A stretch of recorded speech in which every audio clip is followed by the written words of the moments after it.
Subscribe now and press the bell icon. Never miss an update. नमस्कार दोस्तों, स्वागत है आप सभी का स्टडी विद भूषण के यूट्यूब चैनल पर।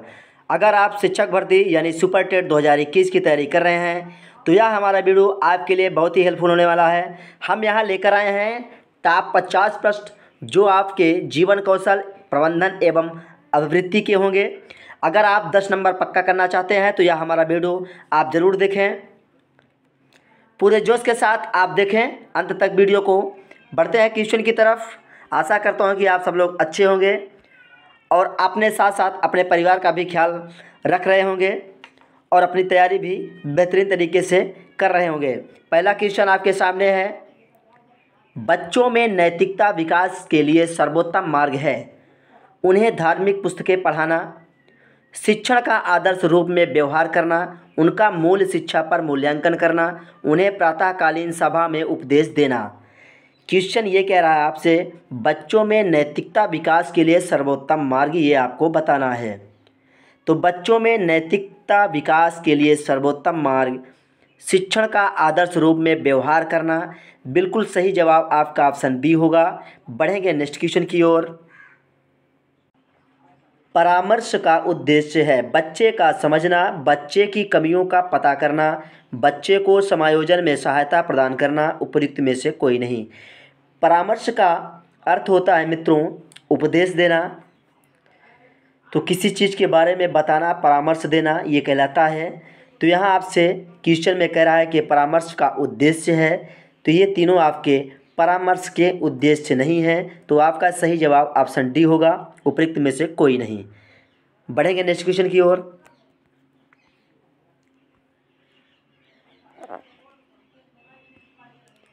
निम्नलिखित में किस कथन को सीखने के लक्षण के रूप में नहीं माना जा सकता है? तो यहाँ 4 कथन आपके सामने हैं। आपको ये बताना है कि सीखने के लक्षण के रूप में नहीं माना जा सकता। तो कौन सा कथन नहीं माना जा सकता? व्यवहार का अध्ययन सीखना है, अन्य अधिगम भी सीखने का एक हिस्सा है, सीखना एक प्रक्रिया है जो व्यवहार में मध्यस्थता करती है, सीखना कुछ ऐसी चीज़ है जो कुछ अनुभवों के परिणाम स्वरूप घटित होता है।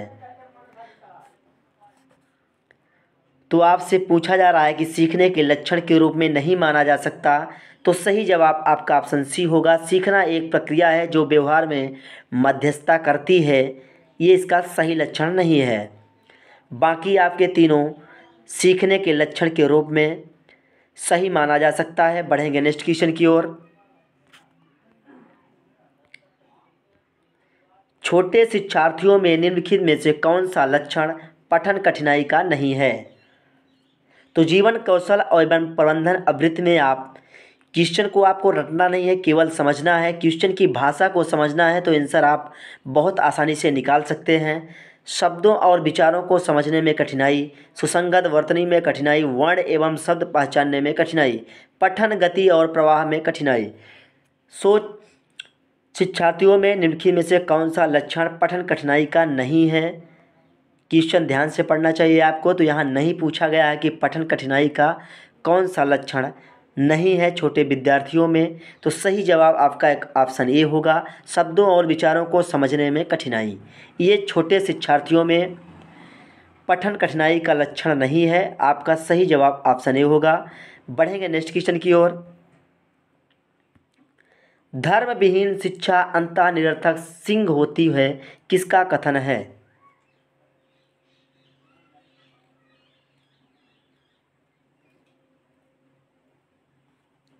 यहाँ आपका गलत लिखा गया है, सिंह लिखा है, आप इसको बना लीजिएगा।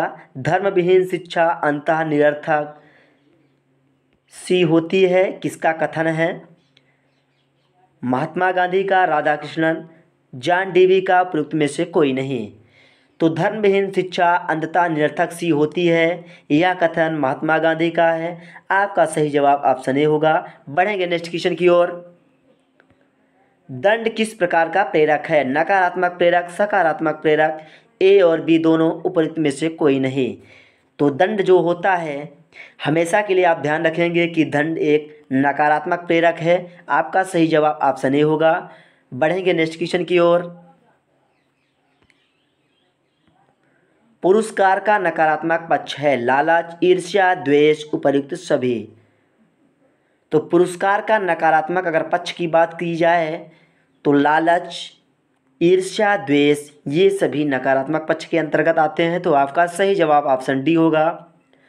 अगर आप नए हैं, हमारे चैनल को पहली बार देख रहे हैं, तो हमारे चैनल को सब्सक्राइब कर लें। सब्सक्राइब करने के लिए मात्र कुछ सेकंड ही लगेंगे, इसलिए आप सब्सक्राइब जरूर कर दें और बेल आइकन को ऑन कर लें, जिससे आपको हर एक नए वीडियो की नोटिफिकेशन सबसे पहले मिले। अगर आप सभी लोगों को अच्छा प्यार देते हैं तो हमारे भी इस परिवार को आप लोग अच्छा प्यार दें, हमारे परिवार से जुड़ें, ताकि ये भी हमारा भी परिवार कुछ ग्रो करे और आगे बढ़ेंगे नेक्स्ट क्वेश्चन की ओर।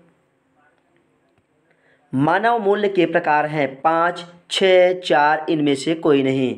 सब्सक्राइब के लिए मित्रों आपको कुछ डरने की ज़रूरत नहीं है। सब्सक्राइब करने से आपका कोई भी अकाउंट वगैरह खाली नहीं होता है। केवल आप सब्सक्राइब करेंगे तो आप हमारे परिवार से जुड़ेंगे, हमारा भी परिवार कुछ आगे बढ़ेगा, जो आपके मदद से ही संभव हो सकेगा।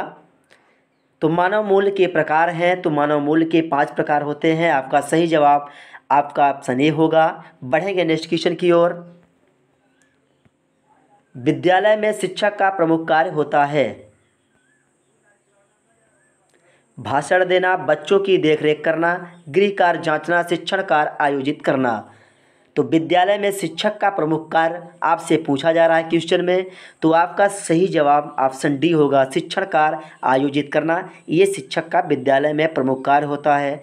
बढ़ेंगे नेक्स्ट क्वेश्चन की ओर। आप निम्नलिखित में से किसे सर्वोत्तम शिक्षक मानेंगे?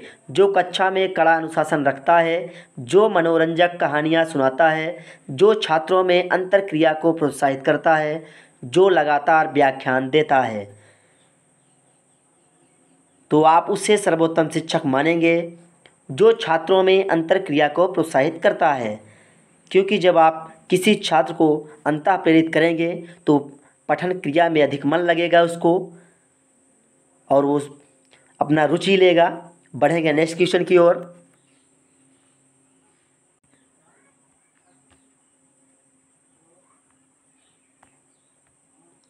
बच्चा किस प्रकार सीखता है? पुस्तकें पढ़कर, परिचर्चा द्वारा, प्रश्न पूछकर, कई प्रकार से।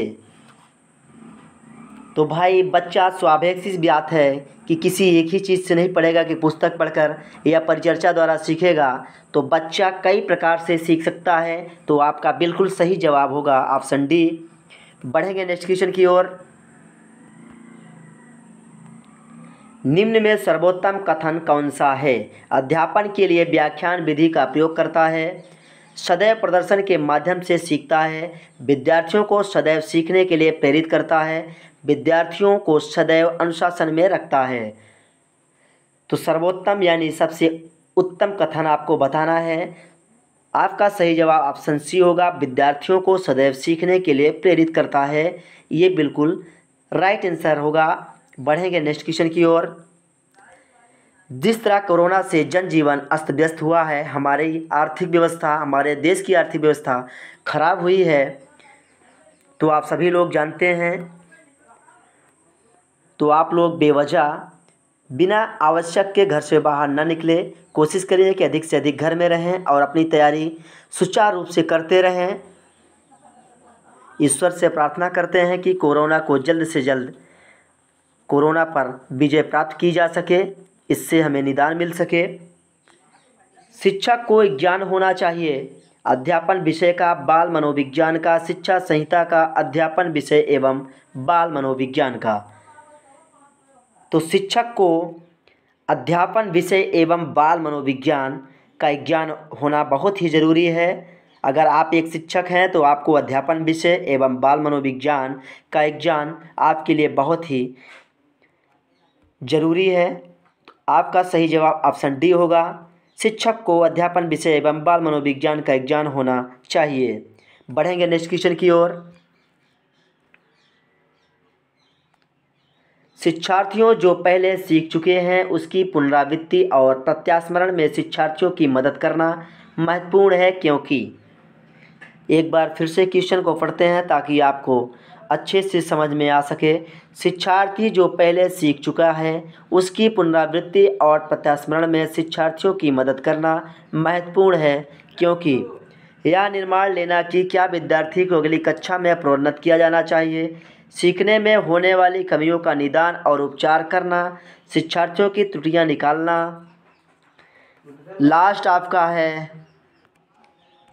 लास्ट ऑप्शन आपका शिक्षार्थियों की उपलब्धि को मापना। तो शिक्षार्थी जो पहले सीख चुके हैं उसकी पुनरावृत्ति और प्रत्यास्मरण में शिक्षार्थियों की मदद करना महत्वपूर्ण है, क्योंकि शिक्षार्थियों की उपलब्धि को मापना बहुत ही ज़रूरी है। तो आपका सही जवाब ऑप्शन डी होगा। बढ़ेंगे नेक्स्ट क्वेश्चन की ओर।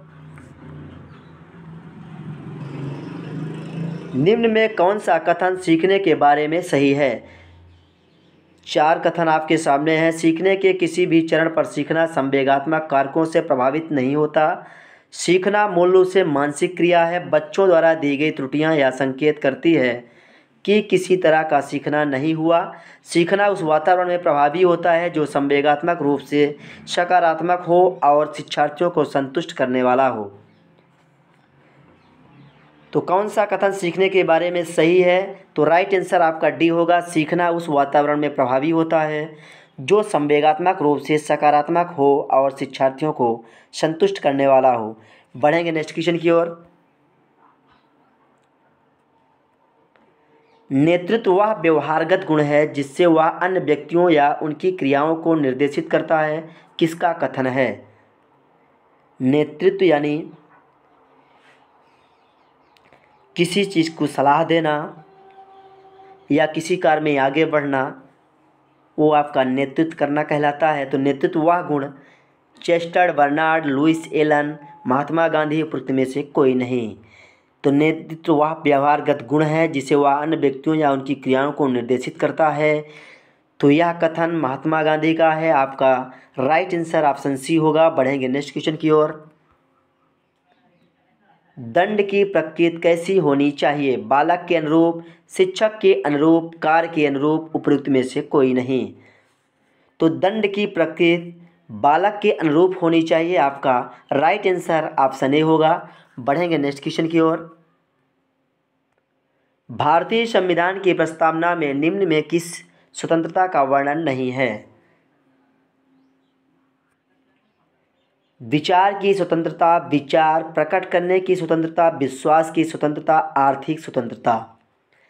तो भारतीय संविधान की प्रस्तावना में आर्थिक स्वतंत्रता का वर्णन नहीं है। तो आपका राइट आंसर ऑप्शन डी होगा। बढ़ते हैं अगले प्रश्न की ओर।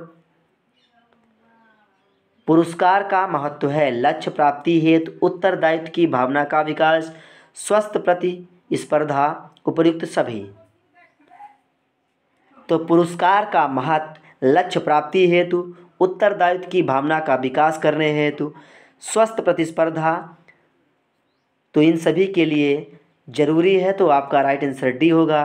पुरस्कार में इन सब का महत्व है। बढ़ेंगे नेक्स्ट क्वेश्चन की ओर। एक शिक्षक के रूप में आप निम्न में से किस दायित्व को सर्वाधिक पसंद करेंगे? बालक की जन्मजात क्षमताओं का विकास करना, उसे आर्थिक दृष्टि से मजबूत करना, उसमें व्यावसायिक कुशलता विकसित करना, उसे अधिकतम ज्ञान प्रदान करना। तो एक शिक्षक के रूप में आप बालक की जन्मजात क्षमताओं का विकास करना आपके लिए सर्वाधिक दायित्व को पसंद करेंगे। तो आपका राइट आंसर ऑप्शन ए होगा। एक शिक्षक के रूप में आप बालक की जन्मजात क्षमताओं का विकास करना आपका दायित्व सर्वाधिक पसंद करेंगे। तो बढ़ेंगे नेक्स्ट क्वेश्चन की ओर।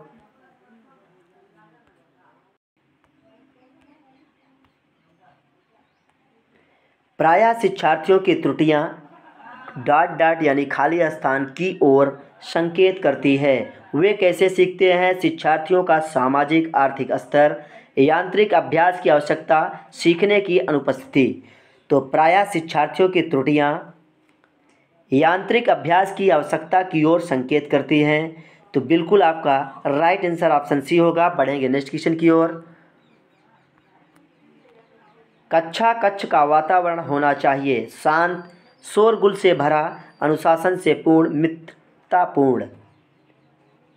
तो कक्षा का वातावरण अनुशासन से पूर्ण होना चाहिए। आपका राइट आंसर ऑप्शन सी होगा। बढ़ेंगे नेक्स्ट क्वेश्चन की ओर।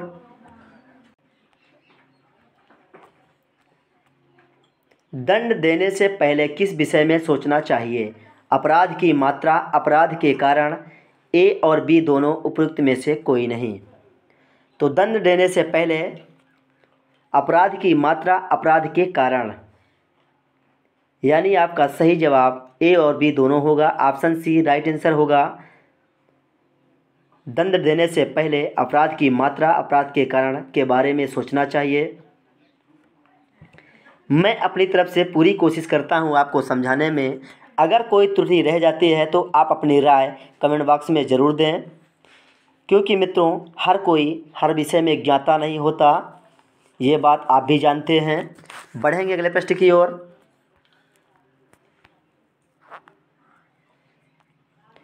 अधिकतर शिक्षकों में अपने छात्रों के प्रति किसका सर्वाधिक अभाव पाया जाता है? स्नेह, क्रोध, दोषारोपण, घृणा।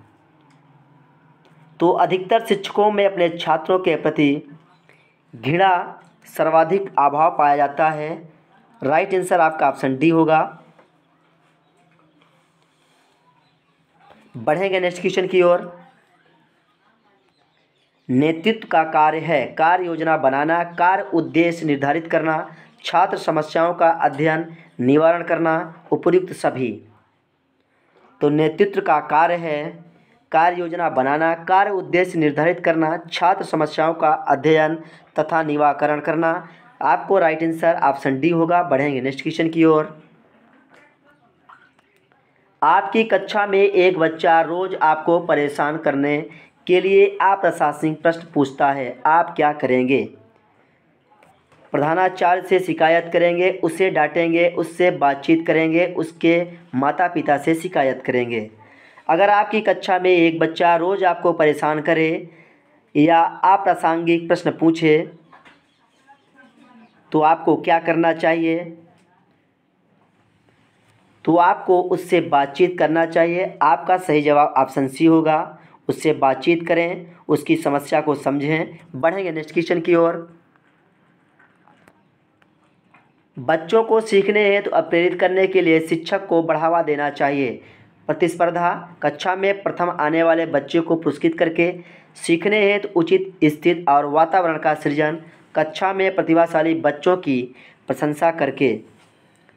तो बच्चों को सीखने हेतु प्रेरित करने के लिए शिक्षक को सीखने हेतु उचित स्थिति और वातावरण का सृजन को बढ़ावा देना चाहिए। आपका बिल्कुल सही जवाब ऑप्शन सी होगा। बढ़ते हैं नेक्स्ट क्वेश्चन की ओर। मूल्यों में सही आचरण का माध्यम है स्वाद, गंध, स्पर्श, ये सभी। तो मूल्यों में सही आचरण का माध्यम स्वाद, गंध, स्पर्श, यानी आपका सही जवाब ऑप्शन डी होगा, ये सभी। बढ़ेंगे नेक्स्ट क्वेश्चन की ओर। पुरस्कार एवं दंड है सकारात्मक प्रेरक, स्वाभाविक प्रेरक, कृत्रिम प्रेरक, अर्जित प्रेरक। तो पुरस्कार एवं दंड कृत्रिम प्रेरक है। आपका सही जवाब ऑप्शन डी होगा। बढ़ेंगे नेक्स्ट क्वेश्चन की ओर। एक शिक्षक को आशा की जाती है वह बिल्कुल भी महत्वाकांक्षी नहीं हो, उसकी आकांक्षाएं संतुलित हो, उसकी आकांक्षाएं उच्च स्तर की हो, उसकी आकांक्षाएं उसके घर और परिवार तक ही सीमित हो। एक शिक्षक से आशा की जाती है कि उसकी आकांक्षाएं संतुलित हों। आपका राइट आंसर ऑप्शन बी है। बढ़ते हैं नेक्स्ट क्वेश्चन की ओर। शिक्षकों को निम्न में किस कथन पर अधिक विश्वास करना चाहिए?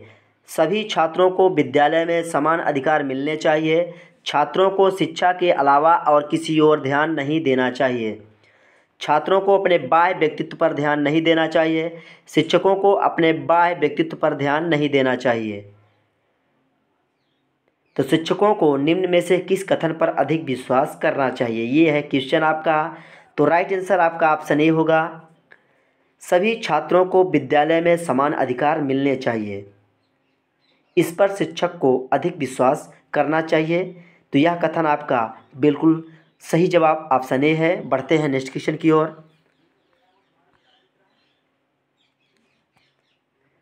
शिक्षकों में व्यावसायिक संतोष बढ़ाने के लिए यह आवश्यक है कि उनके वेतनमान बढ़ाए जाए, विद्यालय में उनके अधिकार बढ़ाए जाए, उनको सेमिनार आदि में भेजने के अवसर दिए जाएं, उन्हें नए सामाजिक प्रयोग करने के अवसर दिए जाएं। तो शिक्षकों में व्यावसायिक संतोष बढ़ाने के लिए यह आवश्यक है कि उन्हें नए सामाजिक प्रयोग करने के अवसर दिए जाएं। तो आपका सही जवाब ऑप्शन डी होगा। बढ़ेंगे नेक्स्ट क्वेश्चन की ओर। एक शिक्षक जो अपने कक्षा शिक्षण में स्नायुविक दुर्बलता दर्शाता है, बहुत अधिक संभव है कि वह पीड़ित है। अच्छी खुराक की कमी से, विश्वास की कमी से, संभावना की कमी से, प्रशंसा की कमी से। तो एक शिक्षक जो अपने कक्षा शिक्षण में स्नायुविक दुर्बलता दर्शाता है, बहुत अधिक संभव है कि वह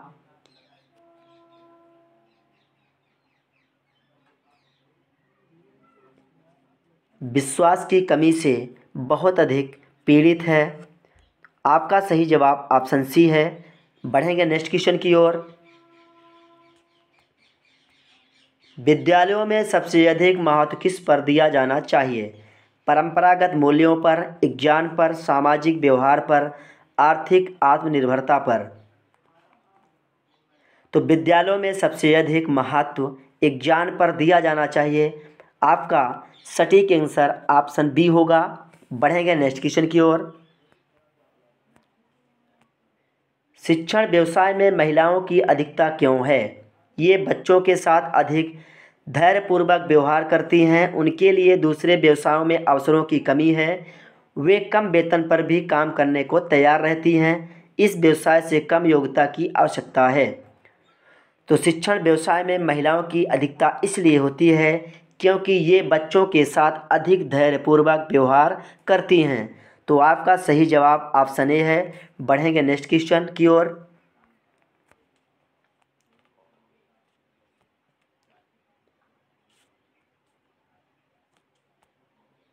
शिक्षक में कौन सा गुण सबसे महत्वपूर्ण है? अच्छा अनुशासन रखता हो, छात्रों की कठिनाइयों दूर करता हो, समय का पाबंद हो, अच्छा वक्ता हो। तो शिक्षक में छात्रों की कठिनाइयों को दूर करता हो, ये गुण होना चाहिए। तो आपका सही जवाब ऑप्शन बी है कि शिक्षक में छात्रों की कठिनाइयाँ दूर करने का सबसे अच्छा गुण होना चाहिए। बढ़ेंगे नेक्स्ट क्वेश्चन की ओर। अपने छात्रों के भविष्य के बारे में आप सोचते हैं, वे विद्वान बने व अपने अपने क्षेत्र में यश अर्जित करें, उनकी प्रतिभा का अधिकतम विकास हो सके ताकि वह अपने जीवन में सफलता प्राप्त करें, नेता बनकर देश को प्रगति की ओर ले जाएं, समाज सुधारक बने और समाज की विकृतियों से मुक्त कराएं। तो अपने छात्रों के भविष्य के बारे में आप क्या सोचते हैं, ये आपको बताना है। तो बिल्कुल सही जवाब ऑप्शन बी होगा कि उनकी प्रतिभा का अधिकतम विकास हो ताकि वह अपने जीवन में सफलता प्राप्त करें। बढ़ेंगे नेक्स्ट क्वेश्चन की ओर। आप किसको अच्छा शिक्षक मानते हैं? ईमानदार, सच्चा, कर्तव्यनिष्ठ, समय का पाबंद। तो एक अच्छा शिक्षक उसे माना जा सकता है जो कर्तव्यनिष्ठ हो। तो आपका सही जवाब ऑप्शन सी है। बढ़ेंगे नेक्स्ट क्वेश्चन की ओर। एक सफल अध्यापक वह है जो विद्यार्थियों के विकास में रुचि लेता है, अनुशासन बनाए रखता है, नियमित रूप से गृहकार्य देता है, अच्छे अंक देता है। तो एक सफल अध्यापक वह होता है जो विद्यार्थियों के विकास में रुचि लेता है। तो आपका सही जवाब ऑप्शन ए है। देखते हैं नेक्स्ट क्वेश्चन।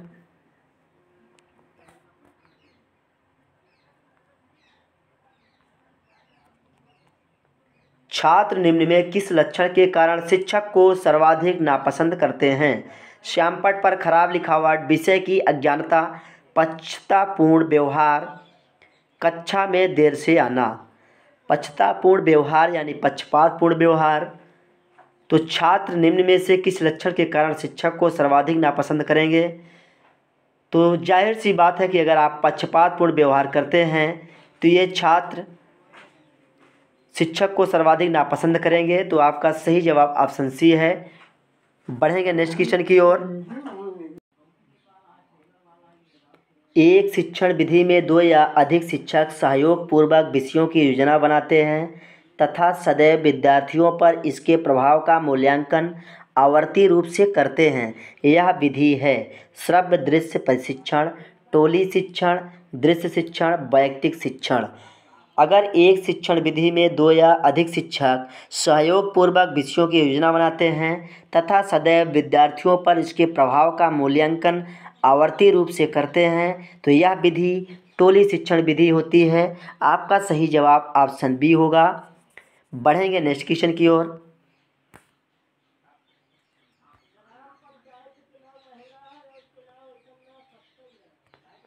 बाल केंद्रित कक्षा की एक प्रमुख विशेषता है कि उसमें शिक्षक की भूमिका एक ज्ञान को सीखने के लिए उसे प्रस्तुत करना है, शिक्षार्थियों का मानक मापदंडों पर आकलन करना है। शिक्षक के मार्गदर्शन से शिक्षार्थियों को अपनी स्वयं की समझ का निर्माण करने के लिए उत्तरदायी बनाया जाता है। शिक्षक के द्वारा बल प्रयोग और मनोवैज्ञानिक नियंत्रण होता है जो अधिगम पथ और बच्चों के व्यवहार को निर्धारित करता है। शिक्षक बच्चों के लिए व्यवहार के समरूप तरीकों को निर्धारित करता है और जब वे उसका पालन करते हैं तो उन्हें उपयुक्त पुरस्कार देता है। तो पहले आप बड़े क्वेश्चनों को बड़े ही ध्यान से आपको पढ़ना है। बाल केंद्रित कक्षा की एक प्रमुख विशेषता है कि उसमें, तो आपका राइट आंसर ऑप्शन बी होगा। शिक्षक के मार्गदर्शन से शिक्षार्थियों को अपनी स्वयं की समझ का निर्माण करने के लिए उत्तरदायी बनाया जाता है। तो आपको सटीक आंसर चूज करना है। बढ़ेंगे नेक्स्ट क्वेश्चन की ओर।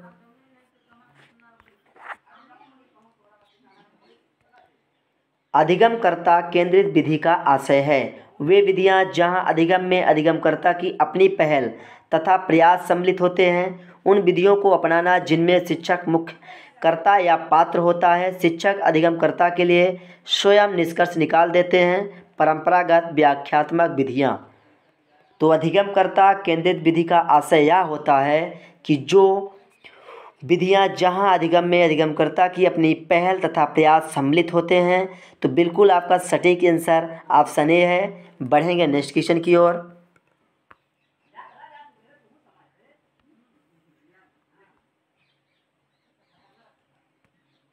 कक्षा में जो विद्यार्थी प्रश्न पूछते हैं उन्हें कक्षा के बाद शिक्षक से मिलने की सलाह दी जाए। कक्षा में चर्चा में भाग लेने के लिए प्रोत्साहित किया जाना चाहिए। लगातार प्रश्न पूछने के लिए प्रोत्साहित करना चाहिए। स्वतंत्र रूप से उत्तर ढूंढने के लिए प्रोत्साहित करना चाहिए। कक्षा में जो विद्यार्थी प्रश्न पूछते हैं उन्हें लगातार प्रश्न पूछने के लिए प्रोत्साहित करना चाहिए। आपका सटीक आंसर ऑप्शन सी है। बढ़ेंगे नेक्स्ट क्वेश्चन की ओर।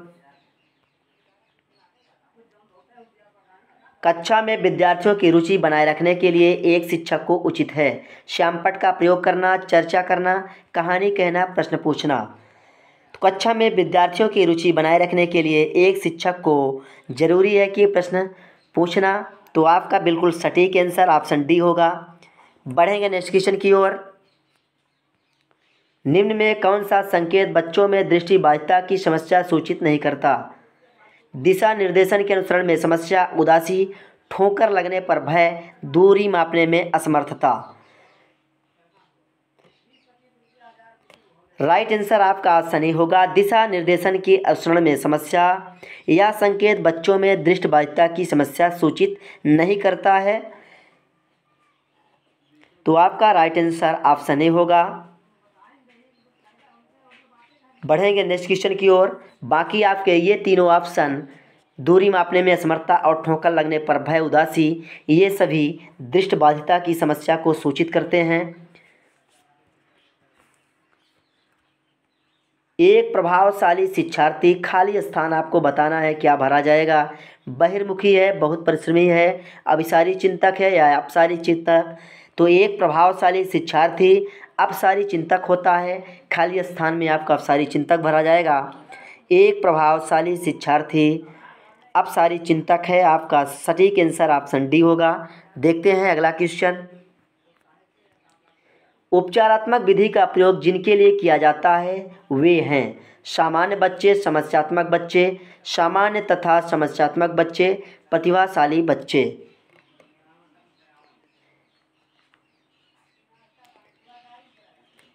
भाई जाहिर सी बात है कि हम उपचार उसी करेंगे जिसके पास कोई समस्या हो। तो आपका सही जवाब ऑप्शन बी होगा, समस्यात्मक बच्चे। उपचारात्मक विधि का प्रयोग जिनके लिए किया जाता है, अगर कोई समस्या से ग्रसित है तो उपचार उसी का किया जा सकता है। अगर रोगी के पास कोई मर्ज है तो उपचार तभी होगा, अगर कोई मर्ज ही नहीं तो रोगी किस बात का। बस इस साधारण सी भाषा से आप समझ लीजिए।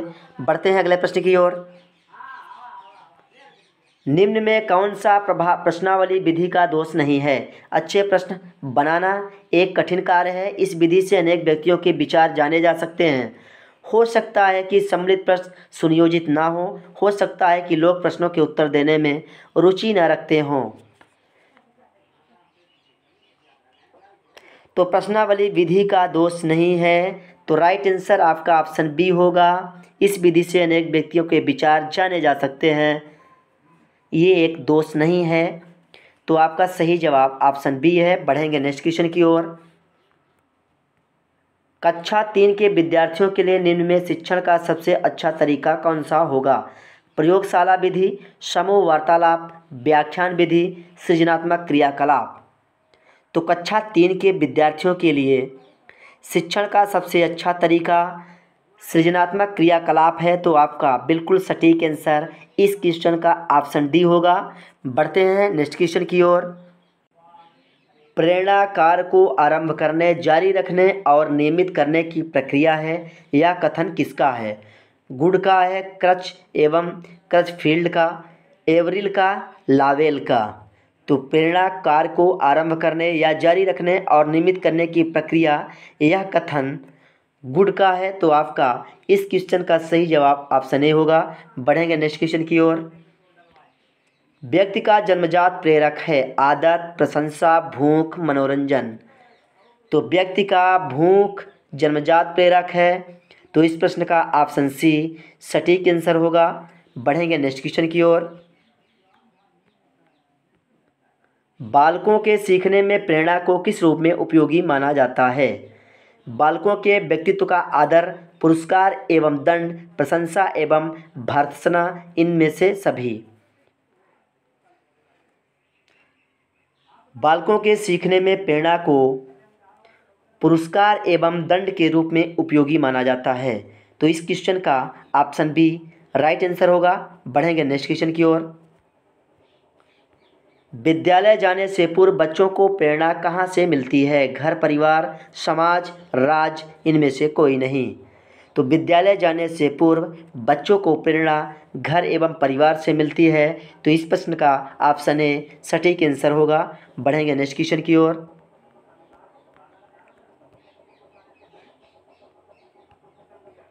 निम्न में कौन सा कार्य अभिप्रेरणा द्वारा नहीं किया जाता? एक व्यक्ति को सही अनुक्रिया के चयन में समर्थ बनाना, व्यवहार को लक्ष्य की ओर निर्देशित करना, अपनी आवश्यकताओं की पूर्ति के संबंध में असंतोष, किसी प्राणी के व्यवहार को शक्ति प्रदान करना। तो अपनी आवश्यकताओं की पूर्ति के संबंध में असंतोष अभिप्रेरणा द्वारा नहीं किया जाता। तो इस प्रश्न का ऑप्शन सी सटीक आंसर होगा। बढ़ेंगे नेक्स्ट क्वेश्चन की ओर। प्रेरणा की प्रक्रिया किसकी अनुपस्थिति में क्रियाशील नहीं है? उत्साहवर्धक, अभिप्रेरक, आवश्यकता, दंड। प्रेरणा की प्रक्रिया अभिप्रेरक की अनुपस्थिति में क्रियाशील नहीं होती। तो इस प्रश्न का ऑप्शन बी सटीक आंसर होगा। बढ़ेंगे नेक्स्ट क्वेश्चन की ओर। प्राणी के व्यवहार को संचालित करने वाली जन्मजात एवं अर्जित प्रवृत्तियों को कहते हैं प्रेरक, अर्जित प्रेरक, सामाजिक प्रेरक, इनमें सभी।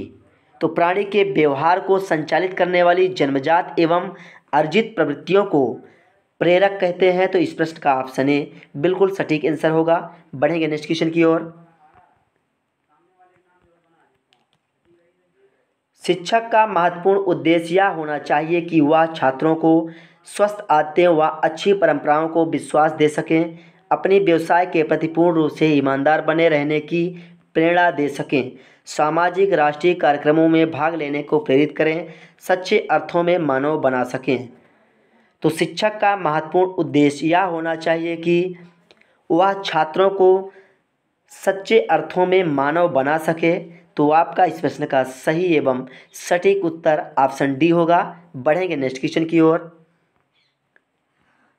शिक्षक आधुनिक समाज को अधिक लाभ दे सकते हैं, जबकि मानव मात्र में प्रेम की ज्योति जगा सकें, मिलजुल कर काम करने की भावना जाग सके, विद्यार्थियों के सर्वांगीण विकास पर ध्यान दे सकें, विद्यार्थियों को व्यवहारिकता सिखाने पर जोर दे सकें।